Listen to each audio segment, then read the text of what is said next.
Hello दोस्तों, स्वागत है आप सभी का मेरे चैनल कंप्यूटर नॉलेज में।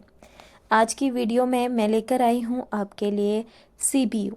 सीपीयू क्या है, इसके बारे में हम चर्चा करेंगे। जब भी हम कंप्यूटर की बात करते हैं तो सीपीयू शब्द हमें ज़्यादातर सुनने में आता है। यदि आप कंप्यूटर के हार्डवेयर पार्ट्स में इंटरेस्ट रखते हैं तब ये शब्द आपको अक्सर सुनाई देगा। तो सीपीयू क्या होता है? सीपीयू, जिसे हम कंप्यूटर का ब्रेन कहते हैं, ब्रेन ऑफ कंप्यूटर, एक प्रकार की प्रोसेसिंग डिवाइस होती है जो आपके द्वारा कंप्यूटर में इनपुट की गई जानकारी को प्रोसेस करके उसका परिणाम आपको देती है। यह बिल्कुल एक इंसानी दिमाग की तरह काम करता है। जैसे दिमाग बिना हम कुछ नहीं कर सकते, वैसे ही हम कंप्यूटर या फिर एक कंप्यूटर कोई भी इलेक्ट्रॉनिक डिवाइस इसके बिना एक भी प्रक्रिया को नहीं कर सकता। कहने का मतलब यही है कि जैसे बिना दिमाग के हम कोई काम नहीं कर सकते, वैसे ही कंप्यूटर भी इलेक्ट्रॉनिक डिवाइसेस का ब्रेन होता है और बिना इसके कोई भी इलेक्ट्रॉनिक डिवाइस यूजेबल नहीं होता है। अर्थात कंप्यूटर में जो भी कार्य करता है उनमें सीपीयू का एक महत्वपूर्ण योगदान होता है। इसीलिए इसे कंप्यूटर का सबसे इम्पोर्टेंट पार्ट माना जाता है। आमतौर पर इसको प्रोसेसर या माइक्रो प्रोसेसर जैसे नामों से भी जाना जाता है। ये कई प्रकार के होते हैं। अगर आप सुनते हैं ड्यूल कोर या क्वाड कोर या फिर सीपीयू के विभिन्न प्रकारों के नाम होते हैं। इसके अलावा ये कंप्यूटर की बेहतर परफॉर्मेंस के लिए भी जिम्मेदार होता है। एक कंप्यूटर की क्षमता पूरी तरह से सीपीयू पर निर्भर करती है। अगर आप एक फास्ट कंप्यूटर चाहते हैं तो उसके लिए सीपीयू के बारे में जानकारी होना आपके लिए बहुत ज़्यादा ज़रूरी है। बात करेंगे सीपीयू की फुल फॉर्म की, जो सभी को पता है। एक नंबर का जो क्वेश्चन बनता है आपके एग्ज़ाम में कहें या फिर आप कोई भी एग्ज़ाम देने जाते हैं तो उसके लिए यह एक नंबर का क्वेश्चन तो होता ही होता है। सीपीयू से रिलेटेड बहुत सारे क्वेश्चंस आपसे पूछे जाते हैं। तो सीपीयू की full form central processing unit है, जिसे प्रोसेसर या माइक्रो प्रोसेसर भी कहा जाता है। ये कंप्यूटर का एक प्राथमिक घटक है और इसे अक्सर कंप्यूटर का दिमाग यानी कि ब्रेन ऑफ द कंप्यूटर भी कहते हैं। सीपीयू को हिंदी में केंद्रीय प्रचालन तंत्र कहा जाता है। इसको ध्यान से सुनना। सीपीयू को हिंदी में केंद्रीय प्रचालन तंत्र कहा जाता है। इसका मुख्य कार्य होता है कंप्यूटर के द्वारा दिए गए इंस्ट्रक्शन को प्रोसेस करना। अर्थात कंप्यूटर पर किए जाने वाले कार्य व प्रक्रियाएं सीपीयू द्वारा किसी न किसी रूप में की जाती है। आसान भाषा में हम कहें तो यह कंप्यूटर का वो भाग है जो सभी अर्थमेटिकल, लॉजिकल या फिर इनपुट आउटपुट ऑपरेशंस को कंट्रोल करता है। इसका मुख्य कार्य कंप्यूटर को दिए गए निर्देशों को प्रोसेस करना होता है। प्रत्येक टास्क जो होता है, जो हम अपने कंप्यूटर में करते हैं, जो भी कार्य हम अपने कंप्यूटर में करना चाहते हैं, उसे सीपीयू द्वारा ही प्रोसेस किया जाता है। समझने के लिए एक इजी सा एग्जाम्पल ले लेते हैं। मान लीजिए आप दो नंबर को जोड़ने के लिए कंप्यूटर में कीबोर्ड का उपयोग करते हैं, तो इसके लिए आप सबसे पहले कीबोर्ड के माध्यम से उन नंबरों को एंटर करेंगे। अब क्या करेंगे? अब कीबोर्ड कंट्रोलर उस इंफॉर्मेशन या डेटा को बाइनरी कोड, जिसे 0 से लेके 1 तक में बदल देता है। वो इसे इसलिए क्योंकि कंप्यूटर बाइनरी सिस्टम पर काम करता है। जब यह डेटा सीपीयू तक पहुंचता है तो इसमें मौजूद एएलयू यानी कि अर्थमेटिकल लॉजिकल यूनिट, जो सभी मैथमेटिकल और लॉजिकल ऑपरेशन के लिए जिम्मेदार है, इस संख्या को जोड़कर रिजल्ट आपके कंप्यूटर मॉनिटर पर डिस्प्ले कर देता है। यहाँ तक बात आपको समझ में आ गई है? तो कुल मिलाकर सीपीयू सभी प्रोसेस को निष्पादित करने के लिए जिम्मेदार होता है, रिस्पॉन्सिबल होता है। ठीक है। अब जब इतना लोड इस पर है तो वो अक्सर क्या हो जाता है? गर्म हो जाता है। ये बात आपने ध्यान रखी होगी कि जब आप सीपीयू को टच करेंगे ज़्यादा चलने के बाद तो वो हल्का सा गर्म होने लगता है। तो इस गर्मी से बचने के लिए इसके ऊपर कूलिंग फैन लगाया जाता है। एक कंप्यूटर में सीपीयू आपको मदरबोर्ड में मौजूद सीपीयू सॉकेट में लगा हुआ दिखाई देगा। देखने में ये एक स्क्वायर शेप की चिप होती है जो हजारों ट्रांजिस्टर्स को की पतली परत से मिलकर बनी होती है। इन ट्रांजिस्टर की मदद से ही सीपीयू किसी इनपुट डिवाइस या कंप्यूटर प्रोग्राम से इनपुट प्राप्त करता है और उसकी प्रोसेसिंग करने के बाद आउटपुट डिवाइस को रिजल्ट भेज देता है। अब बात करते हैं इसकी थोड़ी सी हिस्ट्री। दुनिया का पहला सीपीयू 1970 के दशक में इंटेल द्वारा बनाया गया था। तब से लेकर आज तक इसके डिजाइन और कार्यान्वयन में कई बदलाव आ चुके हैं, परंतु इसके फंडामेंटल ऑपरेशन यानी कि काम करने के तरीके में ज़्यादा बदलाव नहीं आया है। सीपीयू एक कंप्यूटर सिस्टम का सबसे इम्पोर्टेंट पार्ट होता है। इसको महत्वपूर्ण बनाने के लिए पार्ट्स का वह बहुत बड़ा योगदान होता है। तो चलिए अब उनके बारे में जानते हैं, यानी कि सीपीयू के कंपोनेंट्स के बारे में जानते हैं और उनके क्या कार्य होते हैं, उन्हें भी हम आसान भाषा में समझ लेते हैं। अब आगे बात करते हैं सीपीयू के 4 प्रमुख घटकों के बारे में। घटक यानी कंपोनेंट्स, और उनके द्वारा किए जाने वाले कार्यों के बारे में जो हम आगे बताने वाले हैं। तो ध्यान से सुनिए। सबसे पहला है अर्थमेटिकल लॉजिक यूनिट यानी ALU। अर्थमेटिक भी कहते हैं, अर्थमेटिकल भी कहते हैं। कंट्रोल यूनिट CU, रजिस्टर्स या मेमोरी यूनिट और सिस्टम बसेस। तो सबसे पहले बात करेंगे ALU की। ALU सीपीयू के भीतर सभी अर्थमेटिक और लॉजिकल ऑपरेशन को करने के लिए ALU जिम्मेदार होता है। इसके द्वारा किए जाने वाली सभी कैलकुलेशंस जैसे कि एडिशन, सब्ट्रैक्शन, मल्टीप्लिकेशन, डिवीजन और कंपैरिजन, इन सभी प्रक्रियाओं की प्रोसेसिंग करने का काम जिसका होता है वो होता है ALU। इसे सीपीयू का एक महत्वपूर्ण भाग माना जाता है, वेरी इंपॉर्टेंट कंपोनेंट्स, जिसको हम कहते हैं ALU को। ALU को सीपीयू कोर भी कहा जाता है। एक कंप्यूटर कितनी तेज किसी प्रक्रिया को पूर्ण करेगा ये सीपीयू कोर पर ही निर्भर करता है। अक्सर आपने एक कंप्यूटर को खरीदते वक्त सुना होगा कि एक प्रोसेसर सिंगल कोर या ड्यूल कोर का है। तो यहाँ पर कोर का मतलब ALU से होता है। बात क्लियर हुई? अगर कोई भी डाउट्स हो तो प्लीज़ कमेंट में ज़रूर से बताएं और वीडियो को फुल वॉच करें, तभी आपको समझ आएगा, क्योंकि ये वीडियो बहुत ही लेंथी है और आपको बहुत अच्छी जानकारी देने वाली है। सेकंड बात करेंगे CU यानी कंट्रोल यूनिट की। कंट्रोल यूनिट भी सीपीयू का एक मेन कंपोनेंट्स होता है। ये कंप्यूटर में घटित होने वाले सभी ऑपरेशंस को कंट्रोल और डायरेक्ट करने का काम करता है। आसान भाषा में आपके द्वारा इनपुट किए गए इंस्ट्रक्शंस या डेटा को कंप्यूटर सिस्टम की दूसरी यूनिट तक ट्रांसफर करने का काम CU का होता है। इसके लिए सबसे पहले मेमोरी रजिस्टर से क्या होता है, इंस्ट्रक्शन को रिसीव करना होता है। फिर इन्हें इंटरप्रेट्स करने के बाद निर्देशों के अनुसार अन्य यूनिट को भेज दिया जाता है। ये सिस्टम क्लॉक की दिशा में कार्य करता है, जिसकी वजह से यह सुनिश्चित हो पाता है कि डेटा उसके सही स्थान पर पहुंच सके, यानी कंट्रोल करना और उसके बाद उसको डायरेक्ट करना।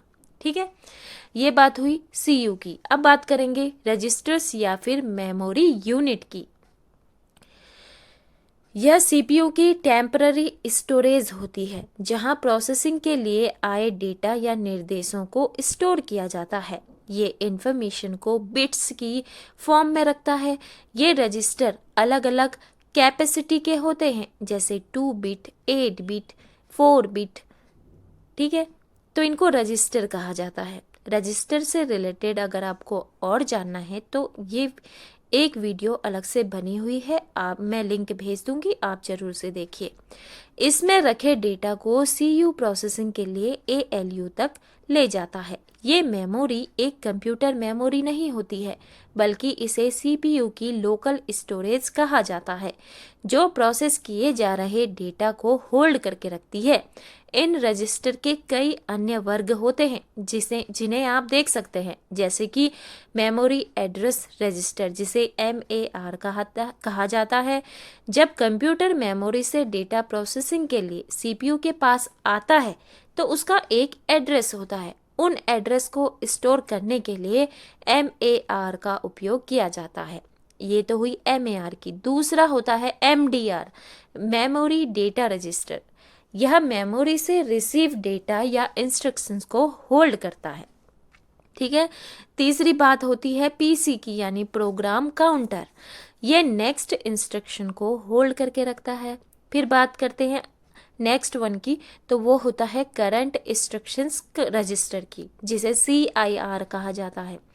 प्रोसेसर द्वारा डीकोड और एग्जीक्यूट किए जा रहे करंट इंस्ट्रक्शंस को होल्ड करता है। आपके लिए यह वीडियो बहुत ही इम्पोर्टेंट है, प्लीज जरा ध्यान से देखिए। एक्यूमुलेटर रजिस्टर क्या होता है? AR, जब कोई प्रोग्राम या निर्देश सीपीयू द्वारा निष्पादित कर दिया जाता है, अर्थात यानी कि उस प्रोसेस का जब रिजल्ट निकलता है तो उसे AR ही होल्ड करके रखता है। ठीक है। तो ये 4 चीज़ें मेन एड्रेस की होती हैं जो सीपीयू में उनको होल्ड करके रखता है। अब बात करेंगे चौथे नंबर, यानी कि जो सबसे इम्पोर्टेंट है वो है सिस्टम बसेस। सीपीयू और मेमोरी के बीच के डेटा को ले जाने के लिए सिस्टम बसेस का उपयोग होता है। ये केबल और कनेक्टर से बना एक मार्ग है। कंप्यूटर सिस्टम के विभिन्न घटकों के बीच डेटा और कंट्रोल सिग्नल्स का आदान प्रदान हो सके, इसके लिए ये बसेस एक कम्युनिकेशन पाथ के रूप में कार्य करती है। दोस्तों, आपको समझ आ रहा है ना कि सीपीयू जैसे एक छोटा सा वर्ड है सीपीयू, पर इसके अंदर कितनी चीज़ें भरी हैं ये आप आज जान पाएंगे अच्छे से। तो ध्यान से सुनिए। कंप्यूटर सिस्टम में मुख्य 3 प्रकार की सिस्टम बस होती। सबसे पहले एड्रेस बस, जिसे निर्देश या डेटा के पतों को ले जाती है। दूसरा होता है डेटा बस, मेमोरी और प्रोसेसर के बीच डेटा को ले जाती है। तीसरा होता है कंट्रोल बस, यानी नियंत्रण संकेतों को ले जाने का काम करती है। छोटी से छोटी चीज आपके लिए लाने की कोशिश की है, ध्यान से देखना है और पूरा वॉच करना है। सीपीयू के टाइप्स की बात कर लें तो जब आप कोई नया कंप्यूटर खरीदते हैं या फिर उसे खुद से निर्माण करने की सोचते हैं तो उसके लिए सेंट्रल प्रोसेसिंग यूनिट का चयन करना, यानी उसे चुनना सबसे इम्पोर्टेंट होता है, क्योंकि आप जानते हैं कि एक सीपीयू यानी प्रोसेसर किसी कंप्यूटर के सभी महत्वपूर्ण कंपोनेंट को संभालता है। एक कंप्यूटर सिस्टम की परफॉर्मेंस उसके प्रोसेसर पर ही निर्भर करती है। आगे बताए गए सीपीयू के विभिन्न टाइप्स को सुनकर आप जान पाएंगे कि कौन सा आपके लिए कंप्यूटर बेहतर सिद्ध होगा। ठीक है, तो अब ध्यान से सुनिए। अब सीपीयू लेने जाएं, कंप्यूटर लेने जाएं तो इस चीज़ को ज़रा पहले से ही चेक कर लीजिए, ठीक है, कि आपके लिए कौन सा बेस्ट हो सकता है। सबसे पहले बात करते हैं सिंगल कोर सीपीयूज़ की। इस प्रकार के सीपीयूज़ एक समय में सिर्फ एक सिंगल प्रोसेस को निष्पादित कर पाते हैं। कोर किसी सीपीयू की क्षमता को निर्धारित करते हैं। ये सबसे पुराने प्रकार के चिप हैं जिन्हें पहले के सिस्टम में उपयोग किया जाता था। जिन सिस्टम में सिंगल कोर सीपीयू लगे होते हैं उनकी परफॉर्मेंस बहुत अच्छी नहीं होती, खासकर मल्टीटास्किंग में। एक से अधिक प्रोग्राम या एप्लीकेशन चलाने पर आप देखेंगे कि उनकी प्रोसेसिंग क्षमता जो होती है वो स्लो होने लगेगी। ठीक है, तो ये था सिंगल कोर। अब सिंगल कोर होने का कारण एक ऑपरेशन पूर्ण होने के बाद ही दूसरे का नंबर आता है। इसमें हम मल्टीटास्किंग नहीं कर सकते, सिंगल टास्क पर ही काम होगा। ये बात ध्यान रखिए। इससे दूसरे ऑपरेशन को प्रोसेसिंग के लिए इंतजार करना पड़ता है। इस प्रकार के सीपीयूज की परफॉर्मेंस इनकी क्लॉक स्पीड पर निर्भर करती है, जो यह निर्धारित करता है कि सेंट्रल प्रोसेसिंग यूनिट कितनी जल्दी जो आपके इंस्ट्रक्शंस को रिट्रीव करता है, मतलब दोबारा प्राप्त करता है और उनकी व्याख्या कर सकता है। ठीक है, तो सिंगल कोर आपको समझ आया वो किस प्रकार के होते हैं। अब बात करते हैं ड्यूअल कोर सीपीयूज की। नाम से ही पता है कि इन सीपीयूज में 2 कोर होते हैं, यानी हम कह सकते हैं कि इसमें अधिक क्षमता है, क्योंकि ड्यूअल कोर में 2 सीपीयू की क्षमता होती है, तो वे सिंगल कोर के मुकाबले एक से अधिक ऑपरेशन को परफॉर्म कर पाते हैं। इनकी प्रोसेसिंग स्पीड भी सिंगल कोर की तुलना में अधिक होती है। तो ये एक मेन डिफरेंस होता है जो सिंगल कोर और ड्यूअल कोर के बीच में आता है, क्योंकि सिंगल कोर का ये डबल हो जाता है, तो इसीलिए इसे ड्यूअल कोर सीपीयूज कहा जाता है।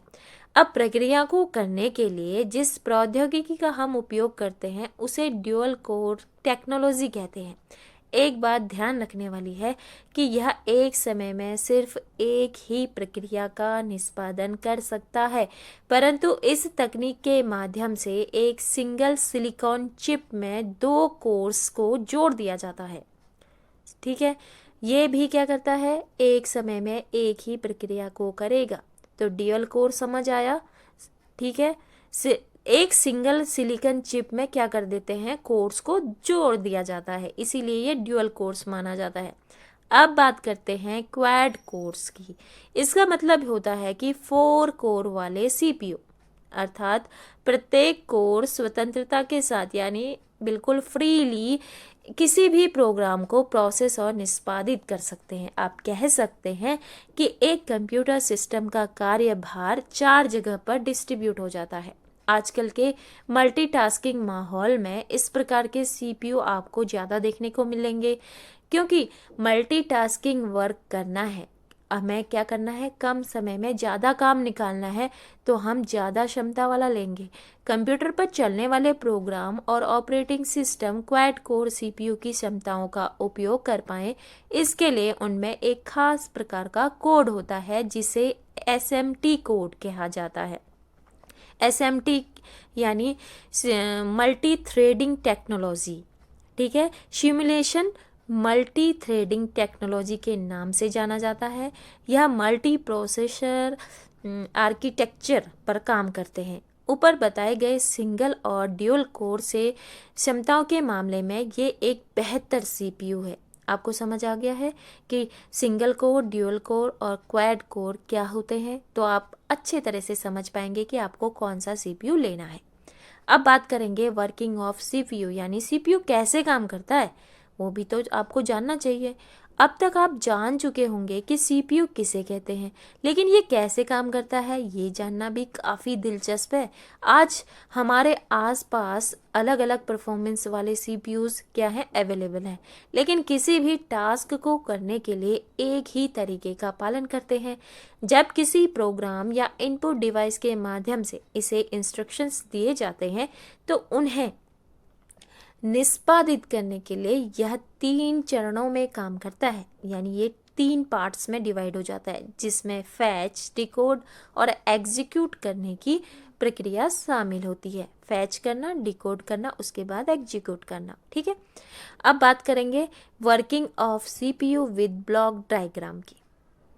सबसे पहले फैच। इस प्रक्रिया में सीपीयू द्वारा निर्देश को क्या किया जाता है, प्राप्त किया जाता है, यानी रिसीव किया जाता है। ये इंस्ट्रक्शंस बाइनरी नंबर की सीरीज में होते हैं और रैम से सीपीयू को दिए जाते हैं। यह एक निर्देश को सीधे प्राप्त नहीं करता है, बल्कि पहले मेमोरी में उन निर्देशों को कई सेट्स में अलग किया जाता है, यानी कि एक बड़े ऑपरेशन के कई छोटे छोटे ब्लॉक बनाए जाते हैं, जिसके बाद यह एक एक करके निर्देश के उन टुकड़ों को रिसीव करता है। समझ आई? अब जब एक निर्देश को कई छोटे सेट्स में हम क्या कर देते हैं, डिस्ट्रीब्यूट कर देते हैं, तो सीपीयू कैसे पता करे कि पहले प्राप्त किए गए निर्देश का अगला भाग कौन सा होगा? अब ये भी सोचने वाली बात है। ऐसा करने के लिए इसमें एक प्रोग्राम काउंटर होता है जो निर्देशों के एड्रेस को होल्ड करके रखता है, यानी कि ये सीपीयू को बताएगा कि निर्देश का ये पहला भाग है, अब उसे दूसरे भाग को क्या करना है, प्राप्त करना है। इसीलिए इन निर्देशों को एक रजिस्टर में स्टोर किया जाता है जिसे इंस्ट्रक्शंस रजिस्टर यानी आईआर कहते हैं। एक बार ऐसा हो जाने के बाद प्रोग्राम काउंटर उसके अगले निर्देश के एड्रेस को रेफरेंस देने के लिए उसमें एक जोड़ देगा ऑटोमेटिकली। ठीक है, इसे कहते हैं फैच। अब बात करेंगे डिकोड की। एक बार जब सीपीयू उन निर्देशों को सफलतापूर्वक रिसीव कर लेता है तो उन्हें इन आईआर में यानी इंस्ट्रक्शंस रजिस्टर में स्टोर कर लेता है, जिसके बाद डिकोड की प्रक्रिया होती है। ऐसा करने के लिए यह निर्देश को एक विशेष सर्किट पर ले जाता है जिसे इंस्ट्रक्शंस डिकोडर कहते हैं। ठीक है, यहाँ उस निर्देश को सिग्नल में कन्वर्ट किया जाता है। उसके बाद उस सिग्नल को सीपीयू के अलग अलग भागों में भेजा जाता है ताकि उन पर एक्शन लिया जा सके। ये समझ आया? फैच के बाद डिकोड का काम समझ आ गया होगा। अब बात करेंगे एग्जीक्यूट की। अंत में डिकोड हुए निर्देशों को निष्पादित किया जाता है, जिसके बाद उन्हें आउटपुट के रूप में सीपीयू रजिस्टर में स्टोर कर दिया जाता है ताकि डिकोड होकर आने वाले अन्य निर्देश उन्हें रेफरेंस कर सके। उसके बाद निर्देश के मांग के अनुसार या तो उसे आउटपुट डिवाइस में दे दिया जाता है या फिर उसे सिस्टम की सेकेंडरी स्टोरेज पर सेव कर दिया जाता है। समझ आ गया? तो सीपीयू कैसे काम करता है ये बातें आपको अच्छे से समझ आ गई होंगी। अब बात करेंगे सीपीयू मॉडल्स की। ठीक है, ध्यान से सुनिए, ये भी बहुत इंपॉर्टेंट होता है। कंप्यूटर का दिमाग कहे जाने वाले सेंट्रल प्रोसेसिंग यूनिट आजकल कई अलग अलग मॉडल्स में अवेलेबल हैं। ये मॉडल्स खासकर इंटेल और एएमडी जैसी प्रसिद्ध कंपनियों के द्वारा बनाए गए हैं, जिनमें सीपीयू मॉडल्स इस प्रकार हैं। जैसे बात करते हैं सबसे पहले कोर क्लास की, i3, i5, i7 and i9 की। ठीक है, इंटेल ने 2008 में कोर i सीरीज की शुरुआत की थी। इस मॉडल ने सबसे पहले उपयोग होने वाले कोर डियो और सोलो सीपीयूज की जगह ली थी। ये सभी मॉडल अलग अलग परफॉर्मेंस वाले सिस्टम के लिए बनाए गए हैं। यदि आप इंटेल के इन सीपीयू मॉडल्स को उपयोग में लाना चाहते हैं तो आपको इनके बीच का डिफरेंस भी पता होना चाहिए। चलो समझते हैं।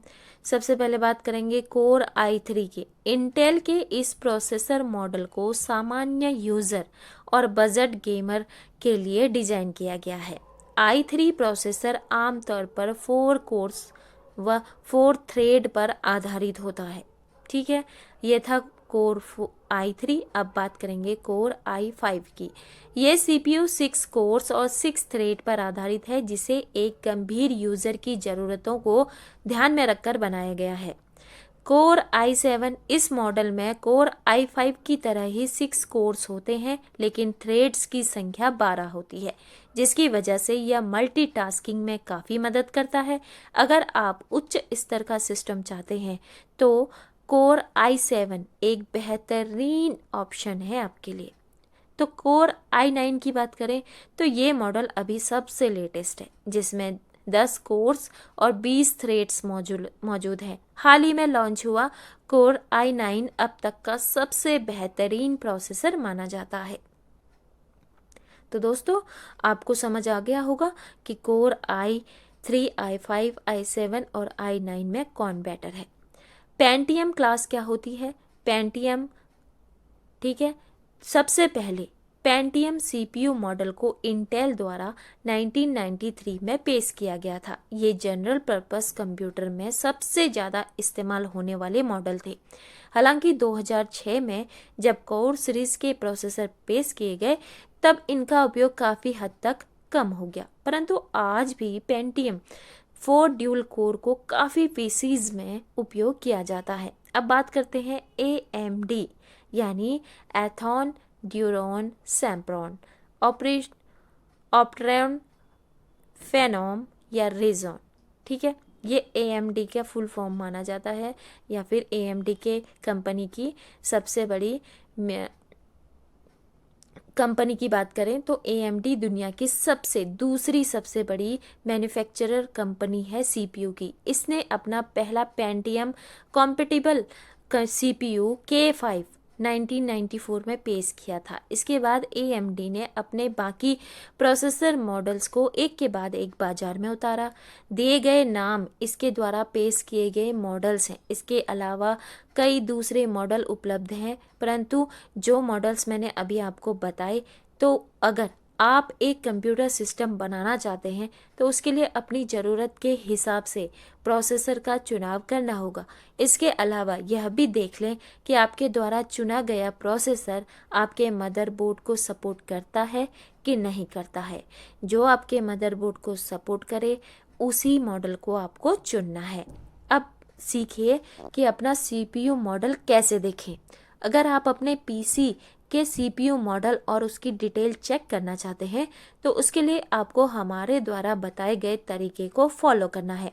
इस तरीके से न केवल आप अपने CPU के बारे में जानकारी प्राप्त कर पाएंगे, बल्कि एक कंप्यूटर सिस्टम की सभी टेक्निकल स्पेसिफिकेशन को भी देख पाएंगे। इसके बारे में जानने के कई तरीके हैं। अगर आप विंडोज़ और पॉज की को एक साथ प्रेस करेंगे तो आपके सामने सिस्टम इंफॉर्मेशन की विंडो ओपन हो जाएगी। विंडोज़ के साथ पॉज की, ठीक है, तो सिस्टम इंफॉर्मेशन की विंडो ओपन होगी। इसमें आपको पता चलेगा कि प्रोसेसर का नेम क्या है, जैसे एग्जाम्पल के तौर पर इंटेल, AMD या पेंटियम मॉडल। फिर एग्जाम्पल आएगा कि कोर i5 है या i7 है। मॉडल नंबर क्या होता है, मॉडल नंबर आएगा, एग्जाम्पल के तौर पर लेते हैं 3570। फ्रीक्वेंसी कितनी है, जिसकी 3.40 हर्ट्स गीगा हर्ट्स। ठीक है, तो नंबर ऑफ कोर्स जैसे एग्जाम्पल आएगा 4 CPU एक्सेट्रा। एक दूसरा तरीका भी है जिसमें आप विंडो मेन्यू पर जाकर रन सर्च करें। अब इस सॉफ्टवेयर को ओपन करें। अब यहाँ पर आपको MS info 32 ये कमांड टाइप करके एंटर करना होगा। आपके सामने सिस्टम इंफॉर्मेशन की विंडो खुल जाएगी। CPU कोर और थ्रेड क्या है अब जानते हैं। CPU के एक भाग को कोर कहा जाता है। ये प्रोसेस की निष्पादित करने के लिए जिम्मेदार होता है। यदि किसी CPU में सिंगल कोर है तो इसका मतलब वह एक समय से सिर्फ एक ही टास्क को कर सकता है। यदि 8 कोर हैं तो वह विभिन्न टास्क को एक ही समय में कर सकता है। जितने ज़्यादा कोर्स होंगे किसी CPU में होंगे तो वह उतना ही ज़्यादा फास्ट होगा। थ्रेड्स एक कोर का लॉजिकल भाग होता है। जिस प्रकार CPU के भाग को कोर कहा जाता है, उसी प्रकार कोर के भाग को थ्रेड्स कहते हैं। थ्रेड्स की संख्या कोर की संख्या पर निर्भर करती है। यदि कोई CPU ड्यूल कोर है तो उसमें 4 थ्रेड होंगे, यानी प्रत्येक कोर में 2 थ्रेड होते हैं। ये बात ध्यान से सुन लीजिए।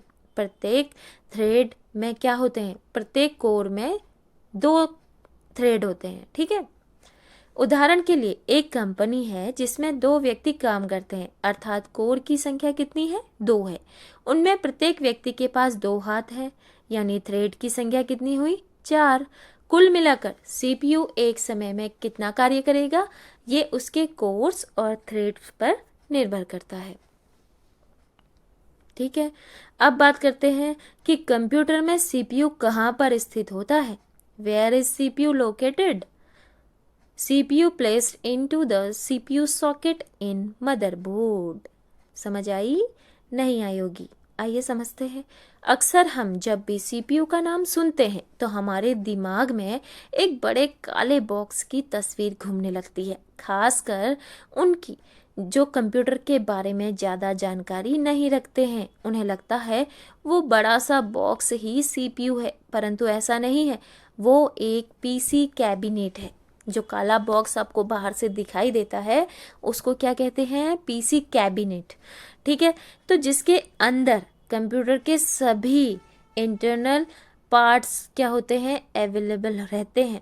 इन्हीं आंतरिक पार्ट्स यानी इंटरनल पार्ट्स में सीपीयू भी शामिल है, जो छोटी तथा स्क्वायर शेप्स की एक चिप होती है। ये मदरबोर्ड पर सीपीयू सॉकेट में फिट की जाती है। क्योंकि सीपीयू थोड़ी देर चलने के बाद अक्सर गर्म हो जाता है, जिसे बचने के लिए इसके ऊपर कूलिंग फैन लगा होता है। इसलिए जब भी आप कैबिनेट खोलेंगे उसमें आपको सीपीयू इसी पंखे के नीचे मिलेगा। तो अब आप समझ गए ना सीपीयू कहाँ होता है, कंप्यूटर में सीपीयू कहाँ मिलेगा आपको? नहीं समझ आया तो इसे फॉरवर्ड करके देख लीजिएगा। सीपीयू कैसे बनता है, सीपीयू कैसे बनाया जाता है, ये समझना थोड़ा जटिल है, परंतु फिर हम आपको एक आसान भाषा में समझाने की कोशिश करेंगे। एक सीपीयू को बनाने के लिए रेत यानी सैंड का उपयोग में लिया जाता है। रेत में सिलिकॉन डाइऑक्साइड काफ़ी अधिक मात्रा में पाया जाता है। तो सेमीकंडक्टर बनाने के लिए जो जरूरी पदार्थ होता है वो होता है सिलिकॉन डाइऑक्साइड यानी रेत। सबसे पहले चरण में सैंड को हाई टेम्परेचर पर गर्म किया जाता है। उसके बाद अलग अलग तरह के केमिकल्स की मदद से उसे प्योरीफाई किया जाता है, जिसके फलस्वरूप हमें सिलेंडर शेप में सिलिकॉन प्राप्त होता है। इसे एक इनगॉट कहते हैं। अब एक पतली आरी से उस इनगॉट को कई स्लाइसेस में कट किया जाता है, उन्हें हम वेफर्स कहते हैं। उसके बाद काटी गई इन स्लाइसेस को फोटोसेंसिटिव केमिकल से पॉलिश किया जाता है। अगले चरण में ट्रांजिस्टर के डिज़ाइन को उन सिलिकॉन स्लाइस पर अल्ट्रावायलेट लेजर के माध्यम से प्रिंट किया जाता है। एक बार जब उन स्लाइस पर ट्रांजिस्टर का डिज़ाइन छप जाता है तो हम उन्हें काफ़ी टाइनी वायर्स के यूज से आपस में कनेक्ट कर देते हैं। ठीक है, टाइनी वायर्स के यूज से हम क्या कर देते हैं? उनको जोड़ देते हैं। अब लास्ट में क्या करते हैं? उन्हें टेस्ट किया जाता है। उसके बाद उस सिलिकॉन चिप को मेटल कवर में बंद करके आप तक भेज। ये प्रोसेस इतना इजी नहीं होता है दोस्तों, परंतु मैंने थोड़ा सा आसान भाषा में आपको समझाने की कोशिश की है। उम्मीद है कि आपको जानकारी समझ में आ गई होगी। ठीक है, तो इसी के साथ अब थोड़ा हम सेंट्रल प्रोसेसिंग यूनिट यानी सीपीयू की इम्पोर्टेंस भी समझ लेते हैं। अगर आपसे कोई सवाल करे कि एक सीपीयू की कंप्यूटर या किसी दूसरे कंप्यूटिंग डिवाइस में क्या महत्वता है यानी क्यों ज़रूरी है, तो इसका जवाब आप क्या देंगे? आइए सुनिए। देखिए, जवाब बहुत आसान है। सीपीयू के बिना कंप्यूटर ऐसा ही है जैसे बिना दिमाग का इंसान। यानी कोई भी टास्क जो आप सिस्टम को देंगे वो ना तो इन्हें समझ पाएगा और ना ही उस पर कोई आउटपुट आपको प्राप्त होगा। हालांकि पहले भी हमने आपको बताया कि एक कंप्यूटर को कार्य करने के लिए उसके सभी कंपोनेंट्स बहुत ज़रूरी होते हैं। उसके सारे कंपोनेंट्स एक महत्वपूर्ण भूमिका निभाते हैं। ठीक है, तो उसी तरीके से सीपीयू के जितने भी कंपोनेंट्स हैं मैंने आपको सीधी और आसान भाषा में समझाने की कोशिश की है। फिर भी इसमें कोई गलती हो गई हो तो आप मुझे माफ़ कर दीजिएगा। अगर आपको इससे ज़्यादा आपको पता है तो प्लीज़ कमेंट में ज़रूर से बताइएगा, मुझे भी सीखने को मिलेगा। आपने इस वीडियो में जाना कि सीपीयू क्या है और कैसे काम करता है, जिसके अंतर्गत हमने आपको सीपीयू के बारे में पूरी जानकारी देने की कोशिश की है। यदि आप सुनते हैं प्रोसेसर या माइक्रो प्रोसेसर तो ये कोई अलग विषय नहीं होता है, बल्कि सीपीयू के ही दूसरे नाम होते हैं। इनमें परेशान होने की ज़रूरत आपको बिल्कुल भी नहीं है। यदि आप इस वीडियो को समझकर देखेंगे तो सीपीयू में ऐसी कोई भी चीज़ नहीं है जिसके बारे में आप नहीं जान पाए। तो उम्मीद है इस वीडियो को सीपीयू यानी क्या होता है से आपको बहुत कुछ जानने को मिला होगा। परंतु यदि आपको इस वीडियो में किसी भी जानकारी का अभाव लगता है या आपके पास इससे संबंधित कोई सवाल है तो कृपया नीचे कमेंट करके मुझे ज़रूर से बताइए। आपका जो सुझाव जो एडवाइस होगी वो मेरे लिए बहुत ज़्यादा मायने रखती है, क्योंकि मैं सिखा नहीं रही हूँ, मैं खुद सीख रही हूँ। तो आप सिखाएंगे तो मैं अच्छे से सीख पाऊँगी। और आपको अगर ये जानकारी अच्छी